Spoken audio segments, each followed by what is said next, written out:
Olá! Bem-vindos a mais uma das nossas análises. Hoje a gente vai mergulhar fundo num tema que está literalmente por toda parte, até dentro de nós. Estamos falando dos microplásticos. O impacto no meio ambiente se a cadeia produtiva não gerenciar esse material do jeito certo é simplesmente gigantesco e complexo. Então, vamos direto ao ponto e entender exatamente o que está acontecendo. E esse número colossal na tela, 51 trilhões. Sim, trilhões, com T. Segundo a ONU, essa é a estimativa atual da quantidade de partículas de microplástico que estão boiando nos nossos oceanos agora mesmo. Para ficar mais fácil de visualizar, isso é cerca de 500 vezes o número de estrelas que existem na nossa galáxia. É muita coisa, né? Um número absurdo que já mostra o tamanho urgente e monumental dessa crise ambiental. Seção 1. A ameaça invisível, entendendo a escala do problema. Mas a questão é, como chegamos nesse ponto crítico e de onde vem toda essa poluição invisível? Bom, vamos lembrar o básico. Microplásticos são fragmentos sintéticos minúsculos com menos de 5 milímetros, menores que um grão de arroz. E a grande sacada, ou o grande problema aqui, é justamente o tamanho. Por serem muito pequenos, eles passam batido pelas estações tradicionais de tratamento de água e esgoto.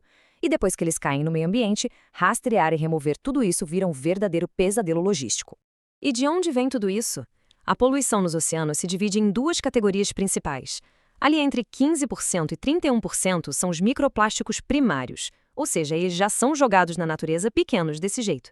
Imaginem aquelas esferas minúsculas em produtos de beleza, o pozinho do desgaste do pneu no asfalto, ou até as fibras das nossas roupas de ginástica que soltam na máquina de lavar. Agora, a grande fatia do bolo, de 69% a 81%, são os microplásticos secundários. Eles nascem da quebra de objetos muito maiores. Pensem numa sacola ou numa rede de pesca que fica no mar, tomando sol e pancada das correntes até esfarelar. É assim que eles surgem. Seção 2. O engano da fauna marinha, vítimas do próprio instinto. Entender de onde vem é apenas o primeiro passo. Quando a gente olha para o estrago que isso causa na vida selvagem, surge uma dúvida crucial que a ciência tentou responder. Por que, afinal de contas, os peixes comem plástico? Será que eles engolem sem querer junto com a água? Ou será que tem uma armadilha atraindo eles de propósito? A descoberta dos biólogos revelou uma reviravolta surpreendente. O plástico que fica acumulado no mar logo vira casa para micro-organismos e algas. E é aí que mora o perigo. Essas algas soltam compostos que imitam de forma perfeita o cheiro da comida natural de várias espécies. As anchovas, por exemplo, são atraídas ativamente por esse cheirinho super familiar e vão direto no resíduo, achando que é o almoço. Ou seja, a gente descobre que os peixes não comem lixo por acaso, os próprios instintos deles são enganados. E o resultado desse engano cruel da natureza está resumido nesse número, 529. Esse é o total de espécies marinhas selvagens que já foram formalmente documentadas sofrendo com isso, seja engolindo essas partículas ou ficando emaranhadas nelas. A lista vai desde um molusco pequenininho até peixes enormes. É uma contaminação severa em escala global que balança e desestabiliza toda a teia ecológica. Seção 3. Infiltração no corpo humano. O retorno pela cadeia alimentar. Mas no mundo hiperconectado, o que afeta a base dos oceanos acaba voltando direto para o nosso prato. A viagem silenciosa dessas partículas tem 3 passos muito claros. O passo 1 é a ingestão. Quando consumimos frutos do mar, água ou até sal de cozinha, as partículas pegam carona. Aí veio o passo 2. No nosso trato gastrointestinal, as células começam a absorver isso. E o passo 3 é o ponto crítico, onde as menores frações conseguem furar as nossas defesas biológicas, caem direto na corrente sanguínea e passam a circular por todo o corpo humano. E é exatamente isso que acende o alerta máximo para a medicina. Pesquisas muito rigorosas mostram que o acúmulo desses plásticos nas nossas células causa estresse oxidativo, gera reações de inflamação crônica e dá um nó no nosso metabolismo lipídico. Trocando em miúdos, bagunça a forma como o próprio corpo processa e guarda gordura. E para piorar a situação, esses plásticos costumam agir como umas esponjas químicas, sugando metais pesados e toxinas lá fora, e quando entram no corpo, soltam tudo isso direto nos órgãos. Seção 4. Tecnologias de detecção avançada. A inteligência artificial na linha de frente. Diante de um desafio biológico desse tamanho, a inovação precisa ser ainda maior. E é aí que a inteligência artificial assume o comando nos laboratórios. Vejam o fluxo desse modelo inovador chamado MicroDetect-Net, ou MDN. Ele junta a preparação bioquímica com redes neurais de Deep Learning. A lógica é genial. Eles pegam amostras de sangue, inicialmente de moluscos nas pesquisas, aplica uma coloração rigorosa e o algoritmo faz toda a triagem de forma automática para rastrear a poluição. O truque mágico por trás dessa automação é um corante chamado vermelho do Nilo.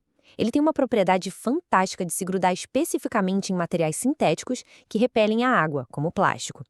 Sob a luz da fluorescência, essas manchas microscópicas, que antes eram completamente invisíveis, começam a brilhar intensamente num fundo escuro. É justamente esse brilho radiante que permite que a IA localize e conte cada partícula com uma clareza absurda. E a taxa de acerto disso? Impressionantes 92%. A tecnologia em medenina entrega esse nível formidável de exatidão na hora de localizar as partículas.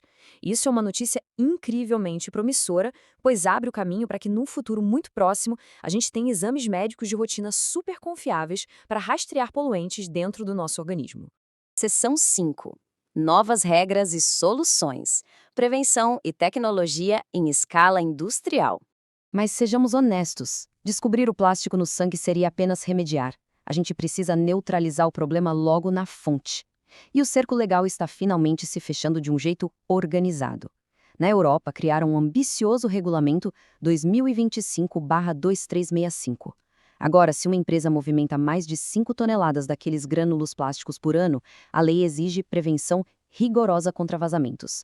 É uma exigência de transformação total nas fábricas, forçando a indústria a focar na compactação e limpeza contínua já na linha de produção, evitando que o plástico escape para a natureza. E alinhada com as novas leis, a indústria de fato inova. Essa fala do Ismael Almedo, CEO da Captoplast, ilustra bem isso. Já temos tecnologias operando nas próprias fábricas com mais de 80% de eficiência. São plantas de captura que literalmente filtram e pescam as partículas minúsculas das águas residuais das indústrias. Ou seja, a sujeira é interceptada e removida ainda dentro dos canos da fábrica, muito antes de ter a chance de chegar aos rios. Então, somando leis rígidas, inteligência artificial médica e engenharia de captura nas fábricas, fica muito claro que nós temos as ferramentas certas nas mãos. Mas a reflexão que não quer calar é como as inovações tecnológicas e o nosso compromisso diário vão de fato remodelar os nossos mares e limpar a biologia das futuras gerações. O combate contra essa ameaça invisível está em andamento. Que o futuro nos reserve águas muito mais limpas. Muito obrigado por acompanharem mais essa análise e até a próxima.